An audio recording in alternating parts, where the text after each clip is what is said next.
Okay, let's try it again. Can you hear me? Can you see me?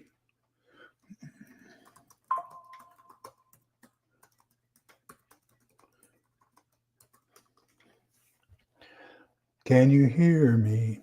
Can you see me? All right. Sumi says yes. Okay. So, uh, hi everybody. We've got, I think, 2 here right now. No, according to the counter, I have nobody following right now. But we'll go ahead. Um, the old, I don't know if she's older or not. We went down to the county Pets Alive county dog place 10 years ago and picked up 2. We went to get 1 Chihuahua. Actually, we went to get a poodle, but the poodles were gone. We ended up with a Chihuahua. Hello, Scott. Hello, KP Heathen. Thank you all for making it over here. Sue me. Rebecca's Happy Homestead. Hi, Rebecca. But anyhow, so we went to get this 1 Chihuahua, our poodle, and it was taken. So we ended up with 2 Chihuahuas for the price of 1. They're siblings, Annie and Addie. Addie's the larger of the 2. I think she's the older. Annie was the runt. She actually died when they were neutering her, and then they brought her back. But anyhow, Addie is having issues with her bladder. And last night she was on my lap watching TV, and she lost control. And so I had to get up and change clothes very rapidly and get in the shower and all that kinds of stuff and clean the couch. And we keep a pad underneath of us because we know she has this problem. Hello, Utah Mike. Suzanne, good evening. So anyhow, so as I was doing that, I ripped all my clothes off. And so my crucifix is still good. But somehow or other, I wear what's called a brown scapular. So it's a piece of brown wool that goes over the chest and over the back with the cord in between. It indicates that I'm a tertiary with the Discalced Carmelites. So the Order of the Carmelites was started in 1100 from Our Lady of Mount Carmel in Israel. And it's probably the most mystical of all the orders in the Catholic Church. So somehow or other, when I took my shirt off and all that stuff last night, I lost my scapular. So I've been kind of in a, whoa, what am I going to do all day today? Just, I'm without it. So got to get another one. But that's just the way it goes, I guess, Life has its ups and downs. So anyhow, gosh, he really goes into one subject. He says he's going to talk about several subjects, but he really goes into one. We're talking about survival theory, a preparedness guide by Jonathan Hollerman. Jonathan Hollerman also has taken not Peter Vincent Pry. Yeah, Dr. Pry's place. Dr. Pry passed away. So Jonathan Hollerman is an ex-Air Force SEER instructor, survival, evasion, resistance, and escape from the Air Force. He also has his own consulting company, Grid Down Consulting.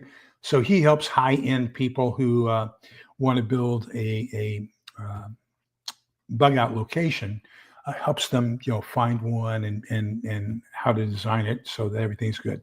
We'll get into a little bit of that in the very last chapter because he gives away some of the things that he looks for when he's helping people to put together a disaster location. Hello, Patty's Garden. Good evening. Good to see you. And Tucked by V1. Good evening. Good to see you too, my friend. So anyhow, he talks in this one chapter in survival. Oh, I wanted to show you the book we're going to be doing next month, and it will be in the show notes. I have to redo all the show notes. I had everything all set up in YouTube. For some reason, YouTube, I scheduled it, put it out this morning, and had a link and everything. And when I went in and tried to do it, I figured I better start about 10 minutes early to get this going. It took 20 minutes to finally get over where we are. But it wouldn't show the chat box. And it showed a monkey with a wrench in his hand saying, oops, something went wrong. Wouldn't let me go live. So I did away with the scheduled one, tried a new live one, start from live. Wouldn't let me do that. So I just decided to come over to StreamYard and then do what I needed to on StreamYard. But anyhow, when I get the show notes, when I get the description added to this, because this is just straight boom. It's got, I don't even know if it has a title. But, we tried to get on as quickly as we could. We got 12 people here now. Welcome, everybody. This is the book that we will be doing next month. It'll be one of the very first things you see in the show notes. I do have 2 other books. There's a website that he refers to in chapter 18. I had a link to that website. I went to that website. It recommends a book on growing rabbits. And so I put a link to that on my Amazon account. And then I also have one that I like, that I personally have, and it's Butchering Small Game. So it's how to butcher the rabbits once you grow them. But starting next week, this is the book we're going to be using, Surviving the Coming War. I believe Sumi and I have already talked about this a little bit. I think she's ordered the book and has it already. But it's a great book. So we'll start that next week. Okay, so let's get into chapter 17 and 18. Chapter 17 is chickens, rabbits, and goats, oh my. But he starts out with rabbits, okay? Serendipity, just coinky-dinky. In the mail today, and let me cover my address, came my latest Mother Earth News magazine, okay? And it's all about homesteading. So what do you think that the primary article is in homesteading in this month's Mother Earth News? It's all about raising rabbits. So that's what we're going to be talking about to start this off.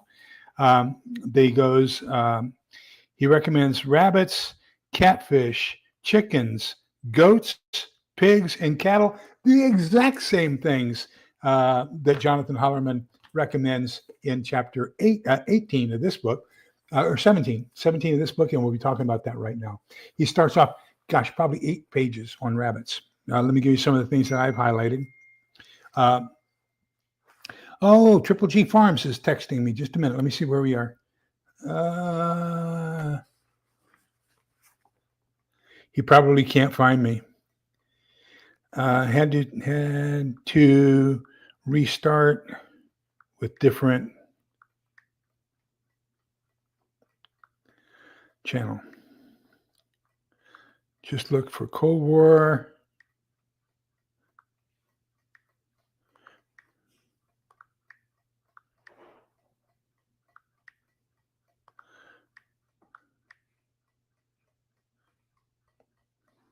Sorry, everybody. Just the confusion of YouTube not cooperating with me this evening, and having to go over to StreamYard. So a lot of our good people, like Pete, having a hard time finding us. So I apologize for that. I should have known when I went on at 10 till and I couldn't get the chat up, and I couldn't get it to go live, that I should have just come over here and then sent out a correction to the link. Okay, rabbits. He starts off with rabbits. He probably does about 5-6 pages on rabbits. Perfect solution for long-term sustenance. Gestation period for a rabbit, I didn't know this, is only 31 days. So you're going to get a constant replenishment of your stock on a regular basis. When breeding them on schedule, the average female rabbit will have 64 kits per year. It's a little bit over 1 a week. That's a pretty good average as far as what you can have as far as proteins available to you. He says about 320 pounds of meat a year per brooder. So a single female rabbit for each member of your family or retreat community will provide you with all the meat you need for the entire year. 20-person retreat, well, you just need to keep 4 does, that's females, and 1 buck before SHTF. Let them do their thing for the first month, and then you'll have 16 babies, and then those 16 babies plus the 4 females plus the 1 male plus the 16 roosters that you'll also have gives you enough to where you're going to have that 1 doe per person, per adult. So that'll give them that 320 pounds of meat per year off the offspring of your 20 original does. Then you can take the 16 bucks that were born in that first month and just start eating them right off the bat. So you're going to start having a constant residual. Hello, Triple G. Welcome. Sorry for the confusion. Higgy Homestead, good evening. Welcome. Good to see you as well. Other advantages of growing rabbits: it has less cholesterol and fat than chicken, beef, lamb, or pork. Has an almost ideal fatty acid ratio, 4:1, omega-6 beneficial to omega-3 fatties. A single pound of rabbit meat has 617 calories, 91 grams of protein, and only 25 grams of fat. Rabbits are also perfectly compatible with your retreat's OPSEC. They don't make any noise. They're the quietest of all the animals to grow. So helping you with a low profile and preventing unwanted guests from wandering in from the sound of your normal livestock. The other good thing about it is rabbit manure does not have to be composted. You can take the rabbit manure once it's, been extracted or deposited, and just put it directly into the garden and use it as fertilizer. However, if you have domesticated pets, for some reason, dogs like to eat it.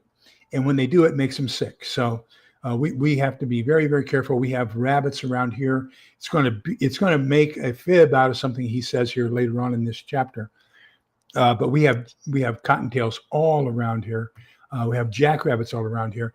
As a matter of fact, there is a church on the northern end of Round Rock. I'm not sure if it's still in Round Rock. It might be across the city limits into Georgetown, because the two towns have they share a common city limit. But I'm not sure which side of the road it's on. It's up on Westinghouse Road. It might be in Georgetown.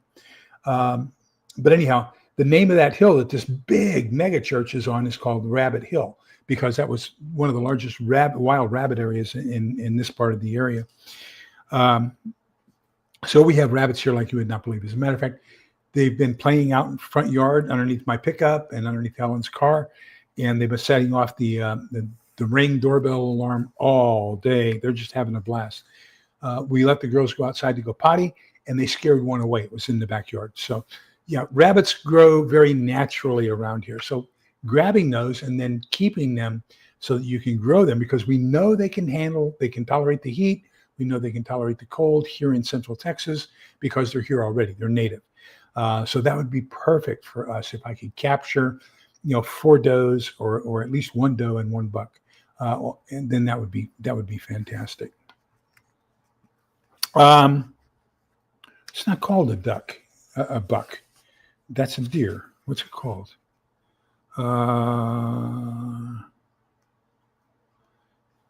It is called a buck. Yeah. Ooh. Mistakenly, I was right. Okay. Let me get over here to this page.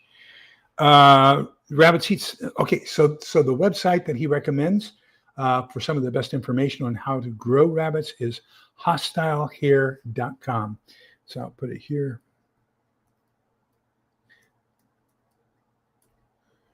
And he said this is where he gets all of his equipment, all of his training, all of his information is from that site there. Rabbits eat significantly less than any other livestock. The most common method of feeding rabbits is with rabbit pellets or hay. We aren't going to have rabbit pellets after SHTF, so it's going to have to be hay. He gets in here how to grow microgreens and how to grow hay, how you can do that in your backyard. It's just the way it is. You're right, Utah Mike. The native cottontails aren't as big as the domesticated ones. Probably anywhere from 50 to 66% of the size of a domestic one. But and they are a lot leaner as well. So that omega fatty 3 that you find in a proportion in a domesticated rabbit is going to be even less in a wild rabbit. They spend all their time running and hopping and everything else. He talks about grain fodder systems, so germinating your own grain like barley or wheat, which can which in a hydroponic environment can be 3 to 4 inches tall, 50% faster than most other fodder. He also says that if you do it in an aquaponic state, then basically you're free from soil-borne diseases and pests, weeds, and having to use herbicides and pesticides. He says that you can get some of the traveling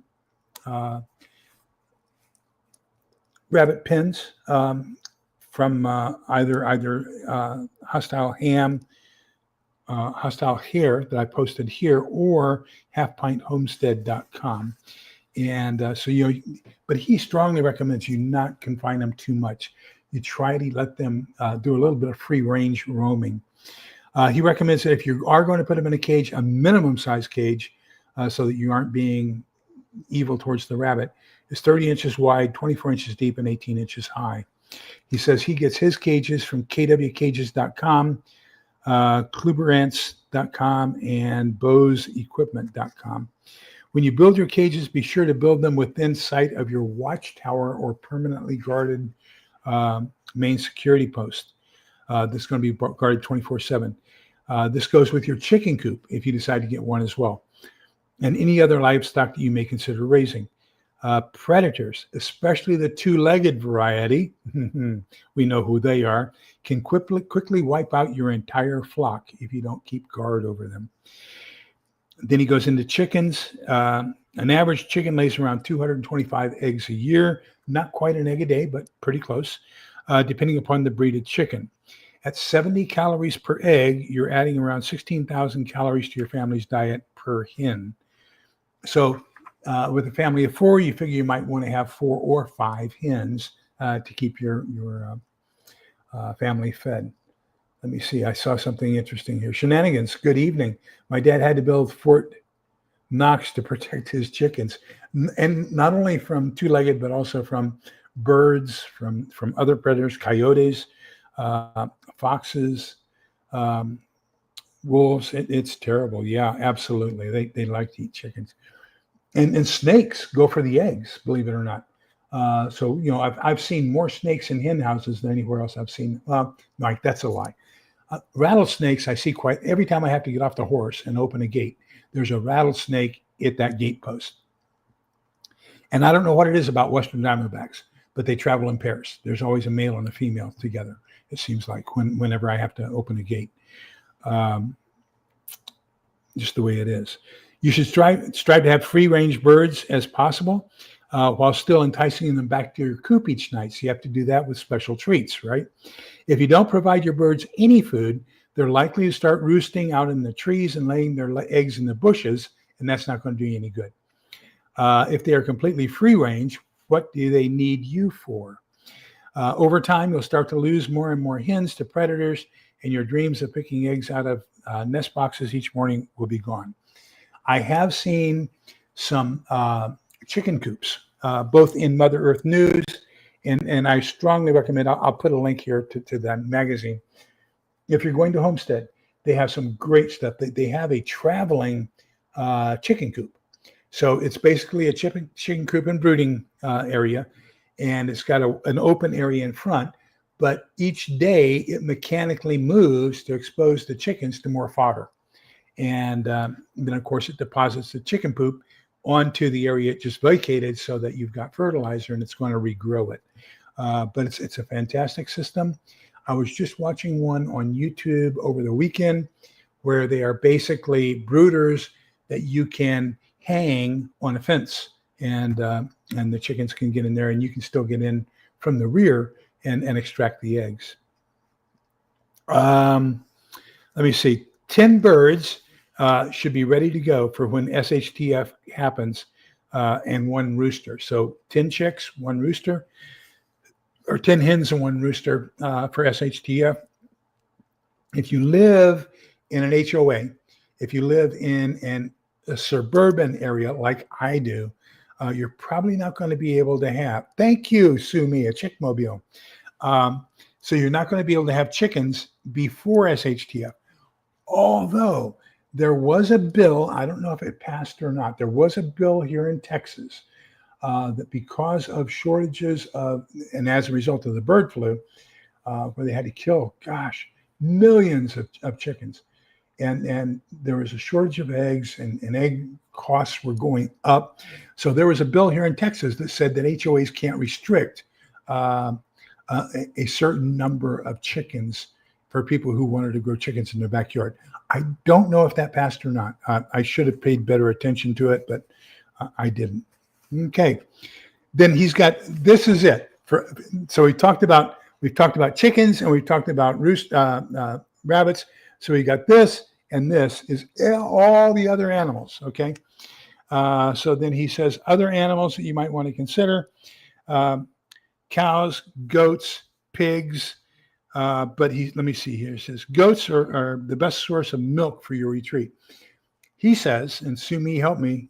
You may know this a little bit better than he does. But he says that goat milk is the closest to natural human milk. And so people who may be lactose intolerant may be able to drink goat's milk, whereas they can't normally drink cow's milk. Iggy Homestead agrees that rabbit poo can be used straight away. You can put it right on the garden. Absolutely right. Not all the other ones, you basically have to compost in order to use them after they've been composted, going through a heat process. While goats produce less milk per day than a cow, the milk is far easier for your body to digest. Let me see. In the end, while there are endless options for raising animals at your survival retreat, rabbits and chickens are by far the most productive on the least amount of and most easily produced feed. I was talking, I like, and this is something you might want to consider. If your town has a farmer's market, start going to the farmer's market on a regular basis and make friends with the farmers. I had one, she was supposed to be on here to talk about raising goats. And then we had some issues with scheduling. But she is convinced that goats are the perfect animal because they have of the larger four-legged species. They have the shortest gestation time. They have a predictable number of billies. She is really into goats. She thinks that goats are the perfect animal for a prepper in a post-apocalyptic world. And so I wanted her to come on and talk to us about goats. But so goats, sheep, and then cattle, of course, and pigs. We've got javelina here in Texas that grow wild. As a matter of fact, you do not have to have a hunting license to hunt javelina here in Texas. They even have helicopter hunting expeditions where you can shoot javelina from a helicopter. They just want to eradicate them because they're tearing everything up. There's way too many of them. So Higgy Homestead says bees. Let me catch up with the chat here because obviously I'm missing something good going on here. So Little Lone Pepper says, what is the best way to dispose of the head, entrails, etc. when butchering rabbits? That's a good question. I know that in the book of Tobit, now that's one of the books that was taken out of the Bible by Martin Luther. So Protestants don't have the book of Tobit. There are 6 Old Testament books, as a matter of fact, that Martin Luther took out of the Bible when he separated from the church. And Tobit is one of them. But in the book of Tobit, Tobit's son is going to marry Sarah. And Sarah has been married 7 times. And every time she goes in to consummate the marriage, something happens and the husband dies. So, so anyhow, let me get in here to the book of Tobit.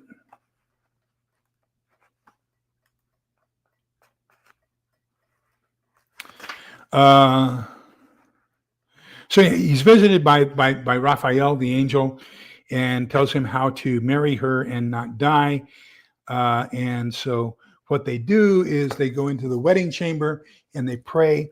Then he takes the entrails of a fish and a rabbit and offers them as sacrifice. So he burns them. So the whole thing about that is burn them. I have a 55-gallon drum I'm going to use to dispose of waste. So that's one of the best ways is just go ahead and put it in your waste disposal and burn them, like Tobit's son Tobias had to do in order to marry Sarah, I believe it is. But anyhow, let me see what else here. Quail are good for city. Yes, quail is good. I also tell people be careful. Quail is one of the smaller birds. So if you're going to, for me, it would probably take 2 or 3 quail to make a meal. So you probably are going to have quite a big brood in order to have sufficient amount of meat. If you're going to use that as a bird form of of food source. And the other thing you have to remember is that quail are very susceptible to weather conditions. So they prefer warmer weather. So it's very difficult to keep them taken care of. You're going to have to build a specialty coop for them to suffer through the winter because they don't like the cold at all. You can still get eggs with no rooster. Higgy Homestead says.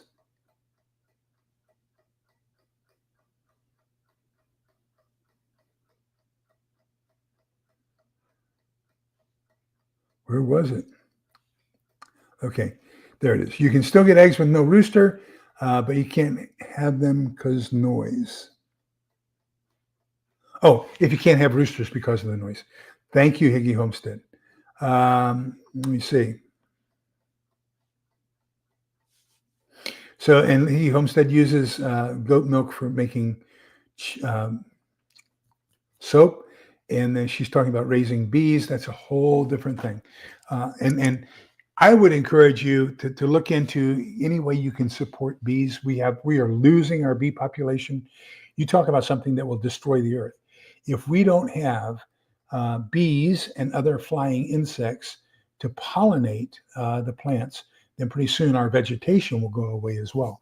So we need all the bees we can get because we need that cross-pollination. Yeah, as a matter of fact, Theoxerus, in the book, in this book, in chapter 17, he talks about if you decide to raise goats, do not be surprised to see hoof prints on your hood and roof of your car or pickup.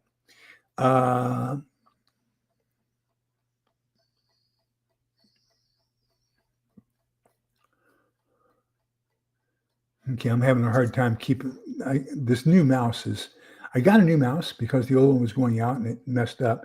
Now the new mouse that I got, it won't allow me to scroll. I have to click on it, and because my computer is so old that the software here is not compatible with the software here, and so I have to buy a new iPad or MacBook. I have to buy a new MacBook in order for this to give me the scrolling capabilities with my old computer. Goats make a good lawnmower. That's true, but don't do that if you're counting on that grass or clippings for hay to feed any of the other animals. So you want to, when you feed, what you want to do is like put the cattle out there first, and then after the cattle, then you might put your chickens, and then after the chickens, then the goats. Okay, because they go down to a certain depth or length of grass. Goats eat it all the way down to the dirt. Triple G has a neighbor with 100 goats on his property. Triple G. Oh gosh, it just hit me. How are you? I have heard that the river that goes by your place is now 32 feet over its banks, or it crested at 32 feet above flood stage. Hopefully you are okay. I think I sent you a text the other day as soon as I heard that. Gosh, I hope you're safe because that river, you guys are catching the brunt of it now. It's moved kind of north from it went first to the Guadalupe, then it went to the San Gabriel, and now it's up where Triple G is. So gosh, I hope things are safe for you up there. Yes, and that's what the state of Texas does, Scott. So we basically, there is no hunting license, and you run a helicopter to shoot as many javelina as you want. Now, one of the things I do know, not very many people eat javelina because it's just it's not the same quality pork as what you get from homegrown pigs. Utah Mike says you can compost the parts that aren't eaten. I don't know about if you can compost live tissue. But I mean, I'll look into that. I don't know the answer to that. I have just always assumed that you can only compost plant matter, not that you could compost animal matter. So I will look into that. I'll try to find an answer for that. Good idea. Oh, that's a fantastic idea. Thank you, Utah Mike, for sharing that. Use it for bait to trap larger items or larger animals or anything like that. Phylloxerus. And that was Herman's Hermits did that. And that was when I was a freshman in high school. So I had to be maybe eighth grade, 66 or 67. I'm entering the eighth. I am entering the eighth. I am. Wouldn't have. Willie or Sam. Mm-hmm. I'm a eighth old man. I'm entering the eighth. I am. Yeah, great song. Herman's Hermits, if I'm not mistaken.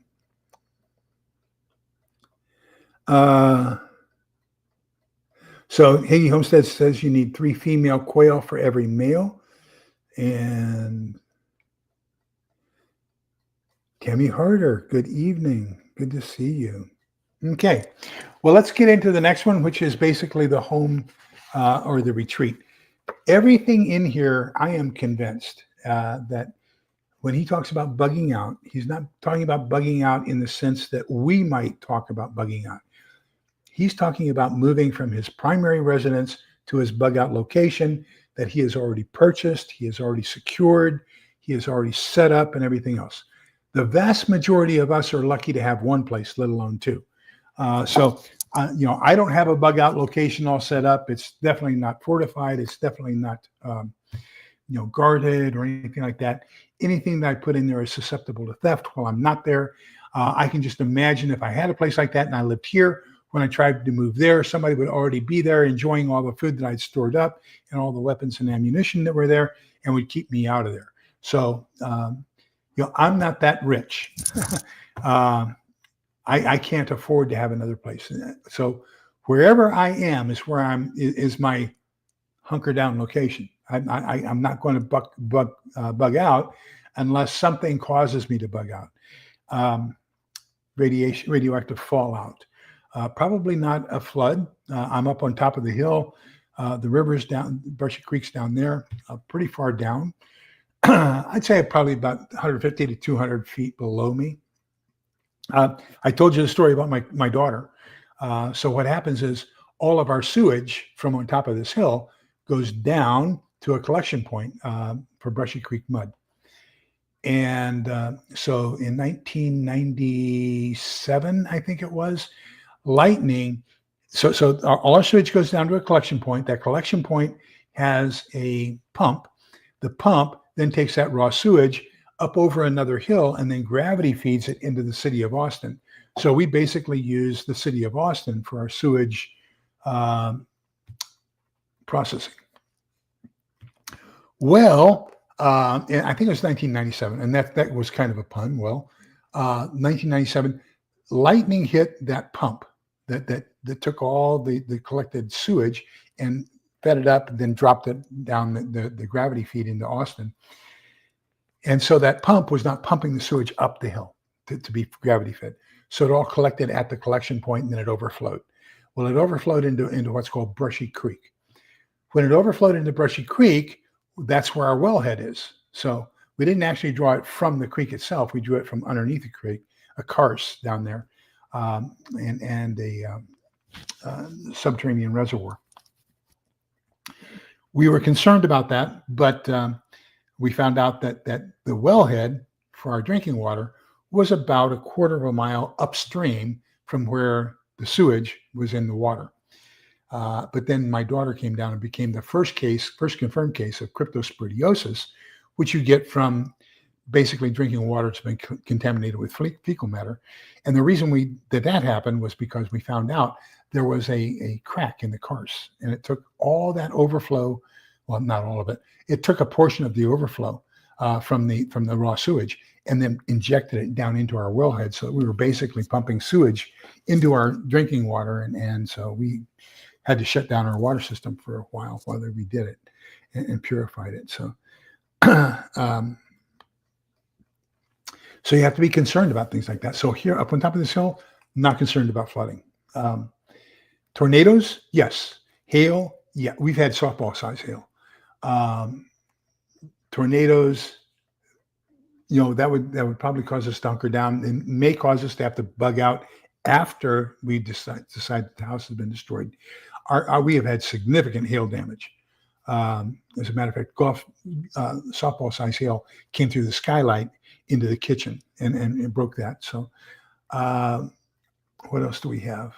Ice Mageddon. We've had a couple Ice Mageddons. That's one of the disadvantages of being on top of a hill is if there's ice on the ground, getting up and down the hill can be quite treacherous. But yeah, but the nice thing is there is a small spring that is basically an aquifer, an artesian well that comes up and then it runs just next house over on the other side of it. So we do have an artesian well with a spring that goes down into Brushy Creek so we can get our water out of that. But that's great. Okay, so let's talk about survival retreat recommendations. Put into practice things like gardening, canning, and raising rabbits now before SHTF. After SHTF is a terrible time to learn how to do these things. I've got these fantastic tomato plants out back. We've gotten one tomato all year. My potatoes are scorched. I've given up on the raspberries. I did get a trellis this weekend, so I'm installing a trellis for my grape plant. It's going like gangbusters. Don't have any grapes yet, but this is only the second year of the plant.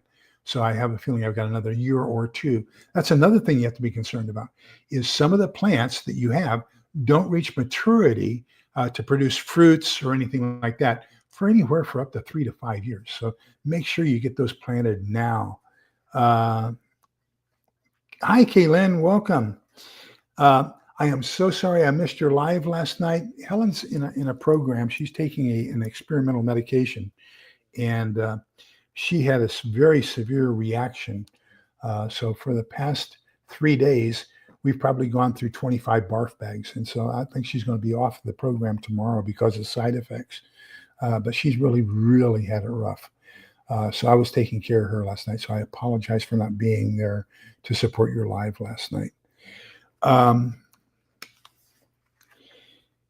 Let me see. One of the biggest mistakes you can make when buying a retreat is to buy property so far away from your everyday life that it makes it unfeasible to go there regularly on the weekends and maintain it or actually put into practice your preparedness skills. So, so people will talk about having a bug out retreat. If I were to buy one, I would buy one in Ruidoso, New Mexico. Well, guess what? That's now a disaster zone. The Ruidoso River flooded, and oh man, my wife's brother's daughter, her niece, has a cabin in Ruidoso, and it was washed out. So, they've had it terrible. I love that place, but man, they've been flooded and they've been washed out. That's now a disaster zone as well. Hiding in plain sight with a normal looking cabin is the best thing you can do. Don't fortify it. He talks about a bunch of things that said, a prepper lives there. So staying hidden from prying eyes is the most important part of having a retreat. The first basic to staying hidden is to make sure your cabin, garden, and livestock are not visible to any roads, and preferably not visible to your neighbors. So, kind of move in a little bit. If you watched that movie Homestead, they kind of did that. They have the road coming up to the house. Then that road looks like a service road. Then all of a sudden they had the gate. Then beyond the gate, they had all the defenses. So he kind of says the same thing here. Just off the road, back a little bit, you need to install a secure gate without easy access around it. So you want to have a fence or something on either side of it. Thank you all for those concerns. One of the things he says you can do is go take a picture of a company sign, like a gas company sign or an electric power plant sign, electric substation sign that says restricted entry, only these employees may enter, and then have a sign company make that sign for you and post it up on your property so that it looks like the reason is there because there's something that before SHTF was of value. It's not anymore because it's not producing anymore. But, that's the reason the gate's there is to keep people off of a company property instead of it looking like your personal property. Then a little bit further up from there, you want to have your guard post, and that guard post has to be able to see the gate because you're going to do something else. And he has another great idea. I'm going to go get it tomorrow because my breakfast is in the morning, so I'll be out there close to Academy. And Academy has these metal targets, shooting targets. So he says, get one of those metal shooting targets, about a pie plate size, and say, turn around now. Just spray paint that on that target and set it up. And then if somebody goes past your control gate and gets up to that target, you can shoot the target. And there's nothing says turn around now, like a sign that just got pinged by a bullet hitting it from the back. So that's another thing that can happen. Let me see here. There's a company that offers very inexpensive plots of undeveloped land marketed towards preppers more as a cache locations than bug out locations. As a matter of fact, there's one the 19th of this month. It's $36,000 for 6 acres in the Central Texas Highland area. So yeah, the same thing. I don't know if it has direct access to water. The one that I'm just totally in love with, you can take a look at. I think it's still on the market. Started out at $6.5 million. I think it's down to $4.8 million, but it's 600 and some odd acres on Clear Creek, just south of Fort Hood, and it's called the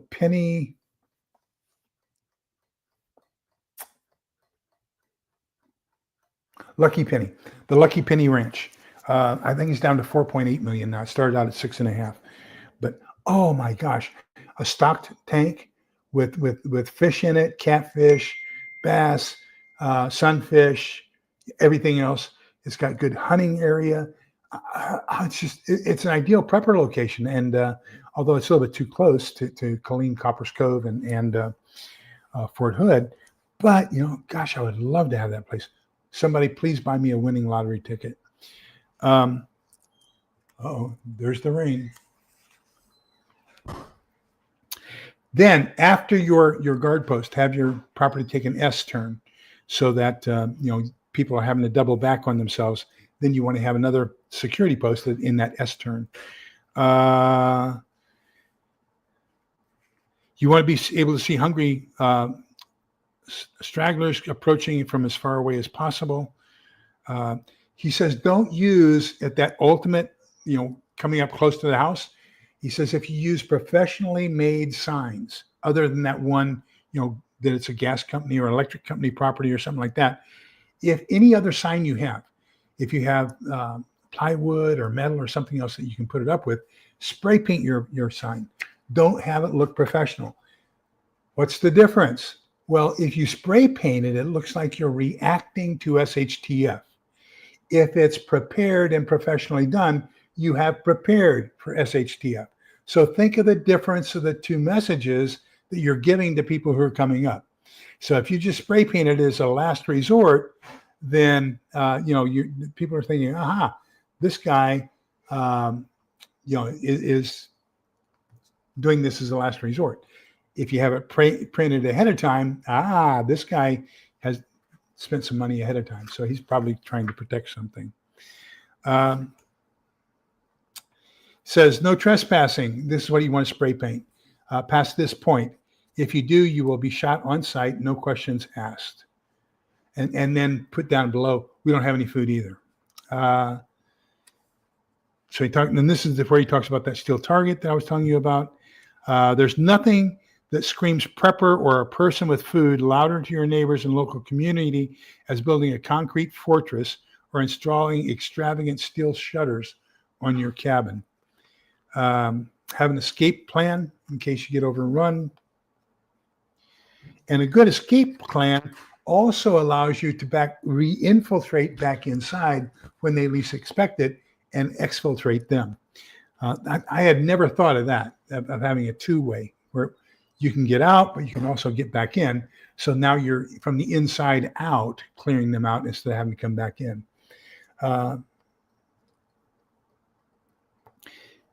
He says to divide your cash up so that you have 10% of your supplies can be found by the looters, but it looks to be hidden. So if it appears to be hidden and they find 10% but they had to look for it, they're going to think that they have found your cache, and they'll probably leave the other 90% alone.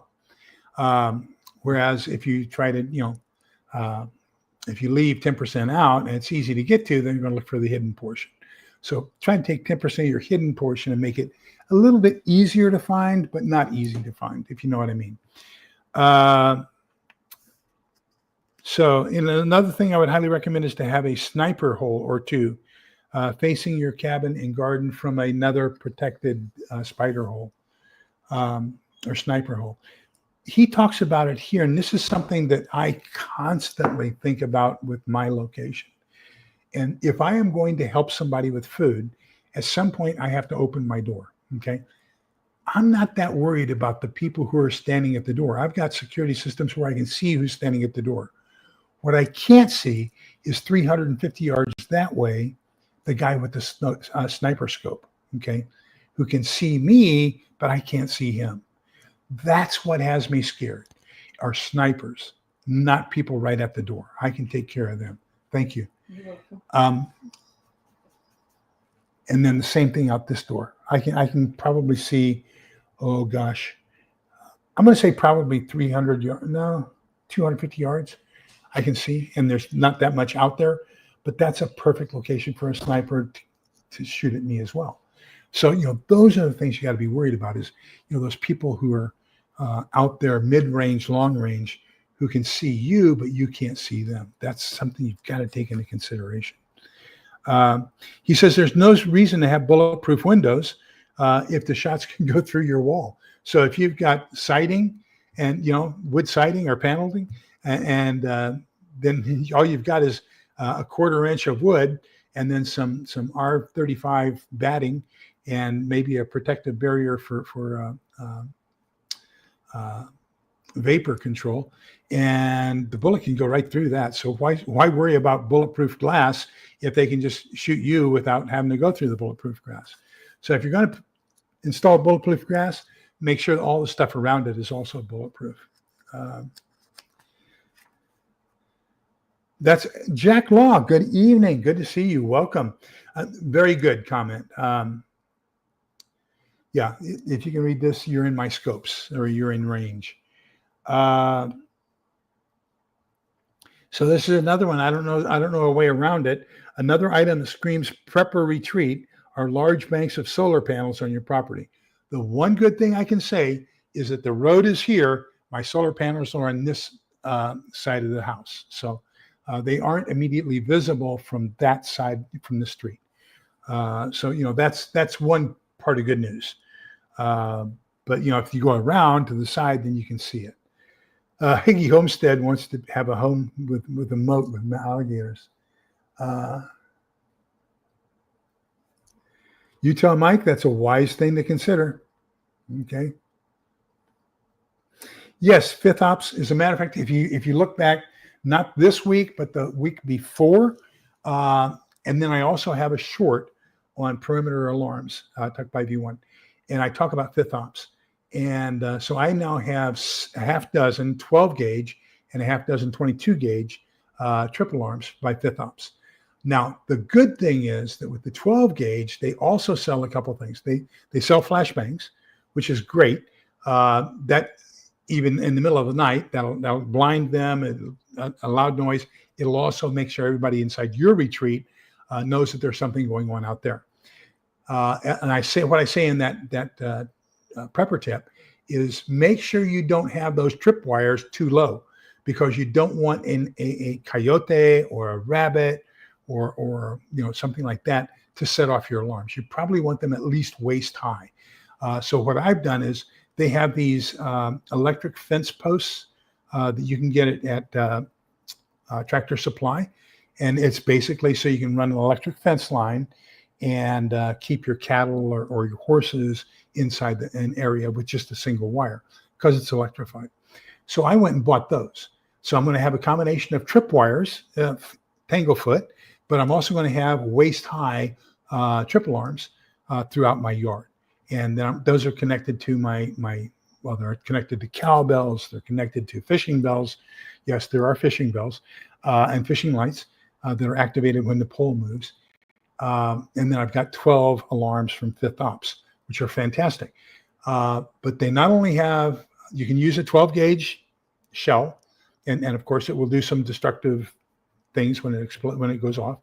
They've got the flashbangs, 5 flashbangs, I think are about $20, about $4 around. They also have CS canisters, 12 gauge CS canisters, which is tear gas. Now make sure if you're going to get the 12 gauge tear gas, you don't get it too close to your house.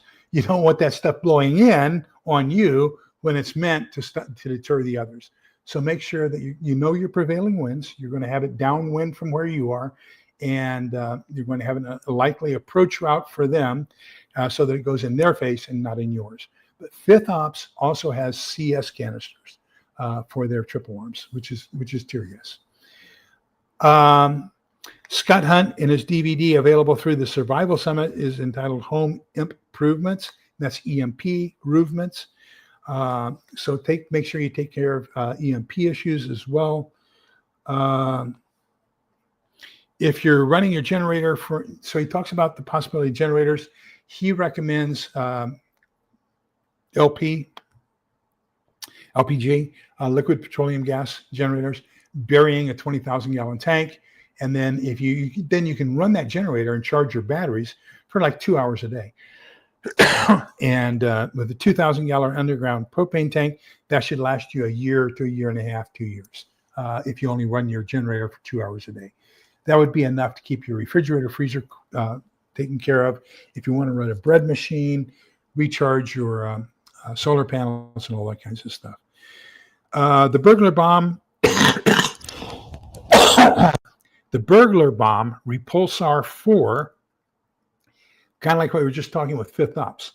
It is a system of motion-activated pepper spray canisters that are ceiling mounted and look like a typical smoke detector. They've got 4 rounds in them. So basically, it detects movement inside the house and sets off a CS canister. Well, a CS canister inside a house is going to probably stay active for about 4 to 5 hours. So they come back in thinking that it's safe. Poof, it's got a second one. There's a total of 4 inside this mechanism. So it's going to keep people out for at least 16 hours. I have a feeling that after the second one goes off, maybe the third, they're going to give up. They aren't going to want to come in if they constantly get exposed to tear gas. He recommends having a Finnish stove or a Russian masonry heater. Let me tell you, you can go to any, there are a lot of Ukrainian, a single girl cooks in the mountains. Poor Ukrainian girl cooks in a Ukrainian village. All these cooking shows on YouTube. Almost every one of them has a masonry stove. So the masonry stove, basically what happens is you've got this large structure. It's got an oven in it. It's got a stove on it. Then it goes up through a chimney, and that chimney basically does a circular pattern so that it goes through a lot of piping and everything else, so that you're using the smoke basically from your stove and oven, which is a wood-burning stove oven, to heat up the house. Sucks here in Texas. Let me tell you, in the summer you aren't going to use it. I can guarantee you that. But in Finland and Russia, where they have very, very cold winters, it is so famous that they have a babushka spalnaya, I forget the word for place. Miesta. Babushkaya spalnaya miesta. So it is a grandmother sleeping spot. So the grandmother has a spot on that stove that's her bed. So that's how big this stove is. So that they used it for grandmother, who typically was a lot colder and everything else and needed a warmer place to sleep. But part of that stove was the grandma's bed. So anyhow, the advantage he talks about here is with a typical wooden stove, you've got odor control and you've also got smoke control, because this can get up to 700. Let me get this right.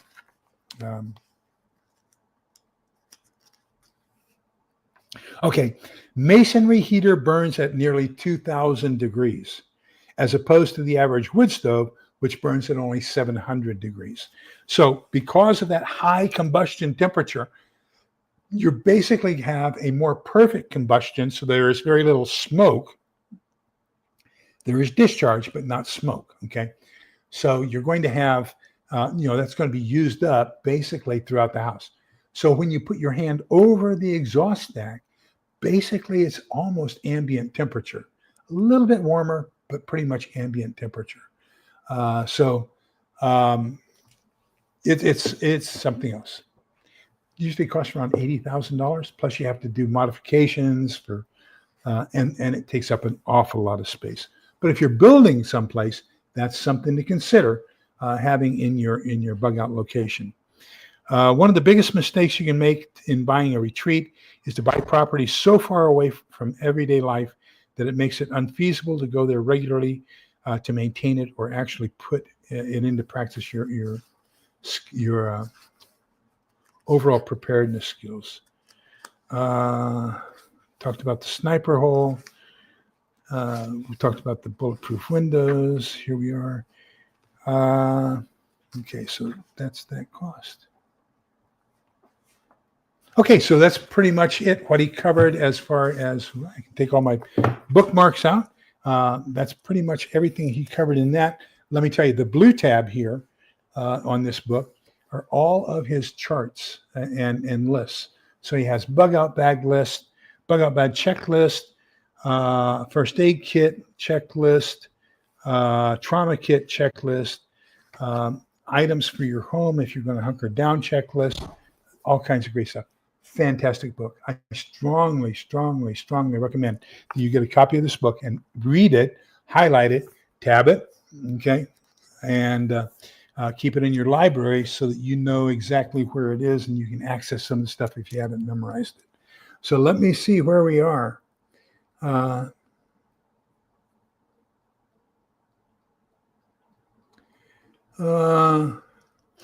He Homestead talks about basically a stepping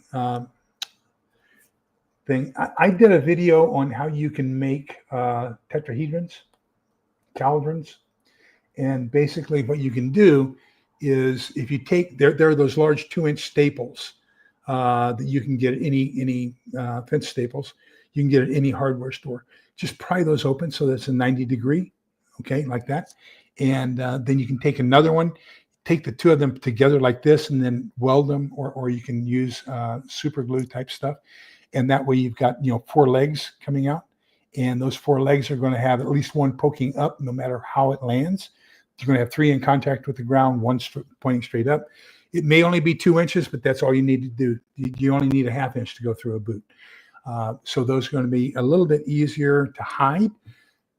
Please remember, they are illegal to possess. The same thing Higgy Homestead is talking about, driving nails through boards and setting them down on the ground where people can walk on them. Of course, those long nails, it's accomplishing the same thing. You're going to step on that, and it's going to go through your foot. They're going to yell, let you know that they're there, but it's also going to do some personal damage. That is illegal until there is no rule of law. I've also seen there was a guy, I saw a story, his place kept getting broken into. He did that. He took I think it was a 2x6, maybe it was a 1x6, drove nails through it, and then super glued that to the window frame on the inside where they were constantly breaking through this one window and coming in. They impaled their hand on it. They sued him and they won because that's illegal to do now. Another way Higgy Homestead you can do that is with an old soaker hose. Get a soaker hose. You can have a very long one, or you can use a regular hose and just put your nails through it.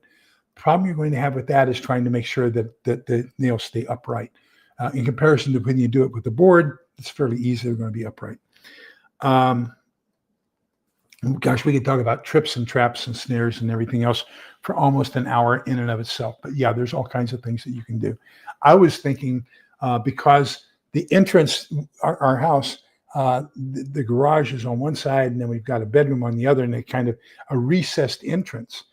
So I was thinking, what can I do? Can I have a kind of like oh gosh, anyhow, could I have some sort of a tripwire where it has a something that drops down when people who are standing in my entryway? Indiana Jones. Indiana Jones had all those tripwires with the things that came down and smashed them and everything else, and especially in the Temple of Doom. And so, could I? Is there some way I could establish that in my front door? But then I thought, wait a minute. If I do that, then it's going to come towards the door, and it could cause the door to be, I don't know. I'd want to do it away from the door, but then it's not going to catch right. And what kind of traps and stuff can you do to keep people off your property? But remember, even more important than that is how do you protect yourself from those long-range snipers who are going to be observing you and can take pot shots?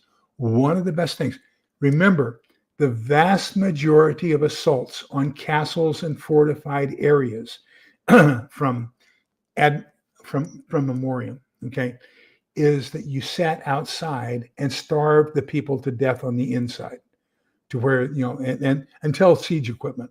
So basically what you did was you kept them from food and water, and they would have to come out and get food and water eventually. Well, that's the same thing now. If your home is your castle, we don't have to assault your castle, okay?